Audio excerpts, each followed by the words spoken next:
সারা বাংলাদেশে 30,000 automobile workshop বিদ্যমান।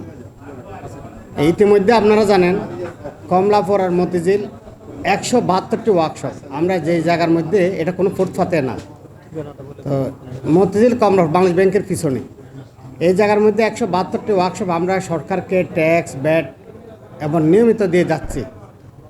হঠাৎ করে যে আমাদেরকে উচ্ছেদ প্রক্রিয়া যদি করে, এখানে আমাদের এই 172টি ওয়ার্কশপের মালিক কর্মচারী আমরা বিশাল এক সমস্যার সম্মুখীন হয়ে পড়ব। তো অনিশ্চয়তার মধ্যে থাকবে এবং আমরা যারা আছি আমরা চাচ্ছি আমাদের সময় দেওয়া হোক, আমরা এখান থেকে চলে যাব, যেহেতু ওখানে সরকারের একটা পূর্ব নির্ধারিত একটা পরিকল্পনা আছে, জলাধার এবং পার্ক বানাবে। আমরা ওই জায়গা থেকে অন্যত্র আমরা যাওয়ার জন্য আগ্রহ প্রকাশ করছি, আমাদেরকে সময় দেওয়ার জন্য। আমরা আজকে এই সময় নেওয়ার জন্য আমাদের এই সাংবাদিক সম্মেলন, এবং আগামীতে যাতে আমাদেরকে পুনর্বাসন করে সরকার কাছে এটা আমরা দাবি জানাচ্ছি।